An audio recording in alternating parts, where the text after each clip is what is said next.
अजीत अंजुम का हिंदू विरोधी चेहरा आया जनता के सामने। जनता ने लगाई जमकर लताड़। दोस्तों, अजीत अंजुम को वैसे तो पत्रकार के रूप में बीजेपी विरोधी और मोदी विरोधी के रूप में देखा जाता है, पर अजीत अंजुम का एक नया चेहरा जनता के सामने आ गया है। वो आया है हिंदू विरोधी के रूप में, जिस पर जनता ने ऐसी लताड़ लगाई है कि अजीत अंजुम हिंदू विरोध की अगली बार कोई भी बात करने से पहले 100 बार सोचेगा। दरअसल दोस्तों, जनता ने लगातार अजीत अंजुम को ट्रोल किया है, लगातार धोया है।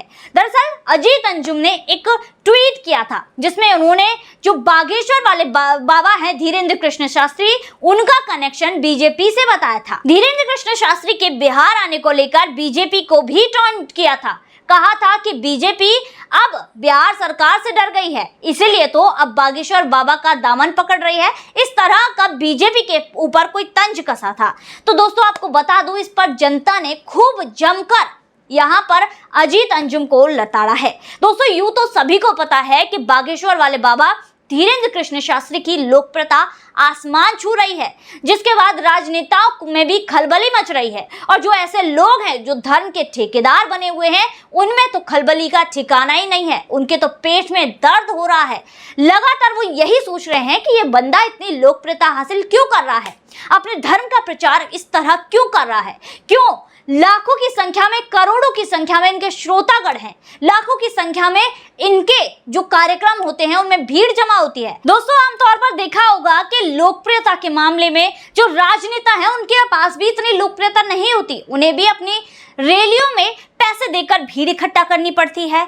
लगातार जो जनसभाएं की जाती है वहां पर भी जो भीड़ है इतनी मात्रा में नहीं होती। पर बागेश्वर सरकार की लोकप्रियता इतनी बढ़ गई है धीरेन्द्र कृष्ण शास्त्री की कि यहाँ पर जो जनता है उमड़ पड़ी है। इनके कार्यक्रम में, बिहार कार्यक्रम में लाखों की संख्या में भीड़ उमड़ पड़ी है। 10-10 किलोमीटर लंबे जाम लग रहे हैं, जिसके बाद बिहार सरकार की भी आंखें चौड़ गई हैं। पहले देखा जा रहा था कि बागेश्वर बाबा यहाँ आए भी नहीं थे और बिहार सरकार लगातार विरोध कर रही थी। तेज प्रताप जैसे नेताओं ने तो अपनी खुद की हरी सेना, तोता सेना इकट्ठा कर ली थी, जिसके बाद यहाँ पर उनके चंद ये सैनिक बागेश्वर वाले बाबा के जो कार्यक्रम था उसमें लाखों की भीड़ को देखकर घबरा गए और वहां से भाग गए तो थे ये धीरेन्द्र कृष्ण शास्त्री को घेरने, पर इनकी आंखें फटी की फटी रह गई, पसीने में तरबतर हो गए, जिसके बाद वहां से 9-2-11 हो गए।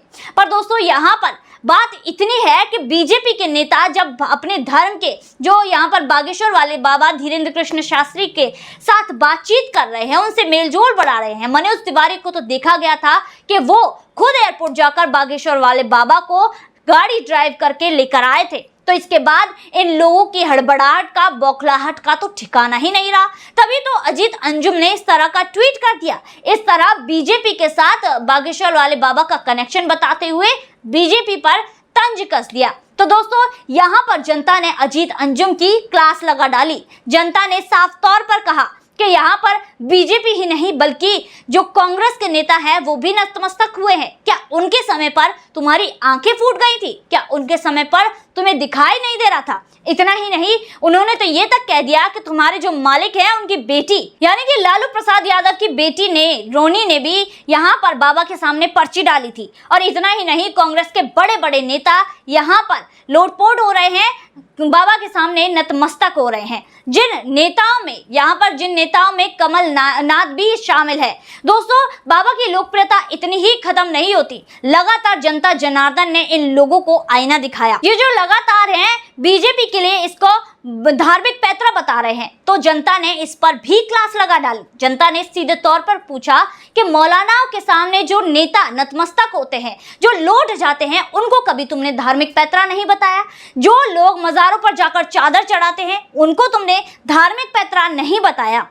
यहाँ पर मस्जिदों के मौलानाओं को तनख्वाह दी जाती है, वेतन दिया जाता है, पर मंदिरों के पुजारी को कुछ नहीं दिया जाता, उसको धार्मिक पैतरा नहीं बताया। इसके अलावा एक यूजर ने तो बड़े बड़े नेता, जिसमें बिहार के नीतीश कुमार, तेजस्वी यादव और तेज प्रताप तीनों शामिल हैं, जो नमाजी ड्रेस पहनकर, नमाजी के कपड़े पहनकर इफ्तार पार्टी में शामिल हो रहे हैं, उनको उनका फोटो पोस्ट करते हुए बहुत कड़वी कड़वी बातें लिखी, जिसके बाद इन लोगों के कान से खून बहने लगेगा। उन्होंने सच्चे तौर पर इन लोगों को आईना दिखाया कि जब तुम इफ्तार पार्टी में शामिल होते हो तब तुमसे सवाल पूछने वाला कोई पैदा नहीं होता। तो आज बागेश्वर वाले बाबा के साथ बीजेपी जब शामिल हो रही है तो आप लोगों को क्या प्रॉब्लम हो रही है, क्यों सवाल पूछे जा रहे हैं? तो लगातार जनता ने यहां पर अजीत अंजुम को आईना दिखाया। तो दोस्तों आज की वीडियो में बस इतना ही, फिर मुलाकात होगी ऐसी वीडियो के साथ। तब तक के लिए देखते रहिए थिंक टैंक।